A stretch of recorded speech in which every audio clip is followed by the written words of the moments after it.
por el Consejo Arbitral, y se hizo ese análisis, incluso se juzgó y se sancionó a algunos médicos cuando no existía código de ética en el Uruguay, no había sido aprobado todavía el código de ética de SMUFM. Y lo hicimos fundamentalmente en base a principios éticos generales de la comunidad médica mundial y fundamentalmente en base a la Declaración de Tokio de la Asociación Médica Mundial. Con esto que quiero decir que la elaboración normativa en el plano ético viene de muy lejos. Entonces, el tema de que tengamos un código de ética médica planteado en su elaboración, hay que contextualizarlo para no pensar que recién a partir de ahí vamos a tener una normativa ética. Vamos a tener una normativa legal en el plano ético, que sí, esa es una diferencia. El artículo 19 de la ley que creó el Colegio Médico, la 18.591, dice: las normas del Código de Ética Médica se aplicarán obligatoriamente a los afiliados al Colegio Médico del Uruguay a partir de la entrada en vigencia de la ley correspondiente. Esto es jurídicamente impecable, es así, pero hay que contextualizarlo. No puede quedar la idea de que a partir de ahí existe obligatoriedad para los médicos de determinadas normas, cuando en realidad esas normas ya son obligatorias desde ahora y desde mucho antes. Yo quiero señalar dos aspectos antes de ingresar a un par de propuestas para manejarlo rápidamente. El primer aspecto que quería destacar, que ya lo esbocé: la ética médica, los principios y normas que regulan la conducta de los profesionales médicos, existe desde antes de la sanción legal del nuevo código, y desde que existe han actuado tribunales de ética aplicando los principios y normas que reflejaban la conciencia moral de la comunidad médica internacional. Y el segundo aspecto, que el doctor Gateño lo analizó muy bien, es que la normativa del código no es ni puede ser taxativa. Es decir, no es posible que el nuevo código pueda prever todas las situaciones que se pueden dar en la realidad. Eso es impensable, porque además la función principal del código de ética debe ser la de la sistematización y difusión de las normas éticas, pero no su acotamiento y cristalización. Eso sería muy negativo.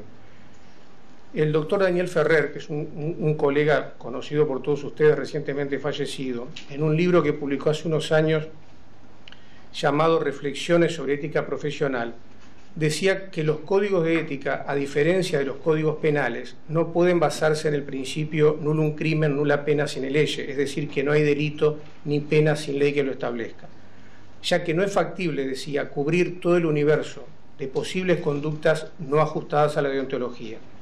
Y esto lo digo yo, que ya lo adelantó el doctor Gateño, máxime este código de ética médica, que para su modificación futura requiere que se siga el mismo procedimiento que para su elaboración.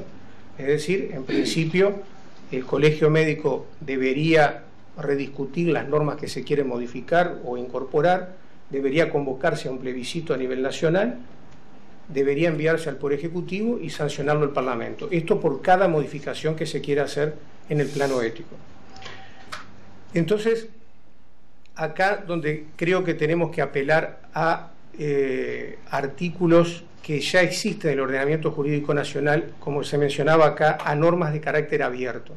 La Constitución de la República tiene un artículo, el artículo 72, que ustedes lo habrán oído nombrar muchas veces, que dice: la enumeración de derechos, deberes y garantías hecha por la Constitución no excluye los otros que son inherentes a la personalidad humana o se derivan de la forma republicana de gobierno. Es una norma abierta.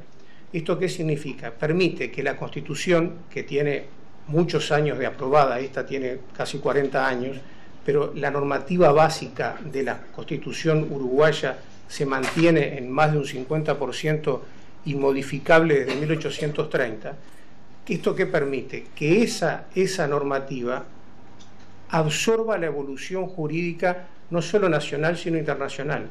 Y esas normas abiertas es importante tenerlas presentes. El Código de Ética del Colegio de Abogados del Uruguay, que el Colegio de Abogados obviamente no es un colegio legal como el Colegio Médico, es una asociación gremial, tiene también normas abiertas en ese sentido.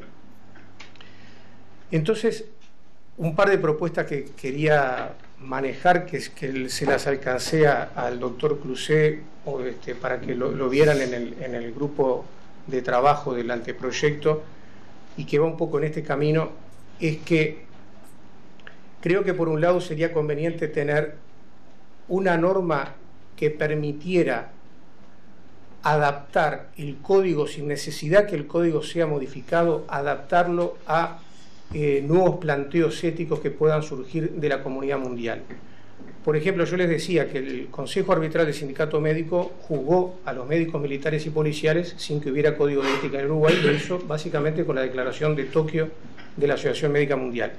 Creo que se podría incorporar una norma que dijera algo así por el estilo de que las declaraciones de la Asociación Médica Mundial que recogen principios de carácter ético se consideran parte integrante de este código. Me refiero a las declaraciones de la Asociación Médica Mundial, se podría tomar como referencia otras normativas que ustedes entiendan convenientes.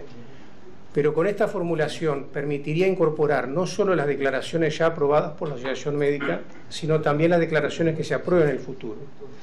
Y esto nos daría un mínimo ético, porque ¿qué sucede? Puede darse que el código regule específicamente distintas situaciones y si hay una regulación específica del código, se aplica esa disposición específica. Pero puede darse de acá a 10 años o 15 años alguna situación que el código no lo prevea expresamente, pero que haya una declaración de la Asociación Médica Mundial que haga una referencia y entonces el código estaría incorporando automáticamente esa norma y tendríamos un mínimo ético ya previsto. Sería un piso básico que no se contrapondría al código, porque si hay norma específica en el código, rige esa norma. Y una segunda incorporación que se podría hacer es similar a lo que les decía del artículo 72 de la Constitución, de que la enunciación de principios, normas y deberes hecha por este código no implica el desconocimiento de otros inherentes a la misión de la medicina o que se deriven de los fines de esta. Es una norma con la suficiente generalidad que le puede dar armas, instrumentos al Tribunal de Ética Médica para poder regular siempre de la mejor manera, encontrando la solución más justa desde el punto de vista ético, siguiendo los principios fundamentales de la ética para resolver cada caso concreto. Porque ¿cuál es el tema? Y un poco por lo que yo planteaba la pregunta de si es posible codificar la ética.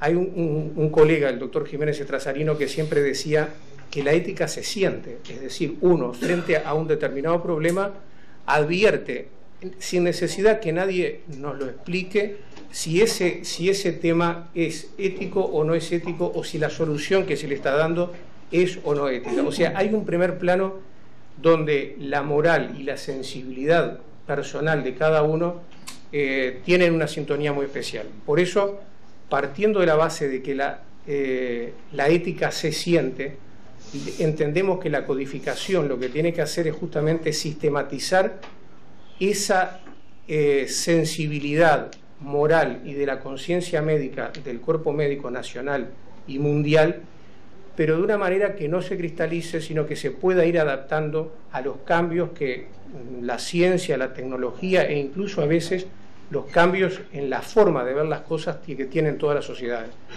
El Uruguay tiene un Código Civil que es de 1868, tiene 150 años, que ha tenido muy pocas modificaciones, pero ese Código Civil les puedo asegurar que no se aplica hoy de la misma forma que se aplicaba en el siglo XIX, y no porque hayan cambiado sus textos, sino porque han cambiado las personas que lo interpretan y que lo aplican. Entonces se trata en definitiva de que este código, me parece, tenga puertas abiertas que permitan esa adaptación.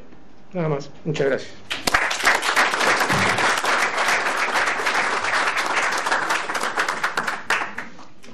Invitamos a pasar al doctor Gabriel Adriasola, de reconocida versación en la problemática bioética y con el que hemos trabajado largos años, para que se refiera a un punto muy especial, que es el llamado periodo intermedio entre que han cesado la vigencia de los códigos de ética de SMU y TEMI y el periodo de instalación del nuevo código, que se prevé de duración bastante clara en la etapa médica y en principio indefinida en la subsecuente etapa parlamentaria.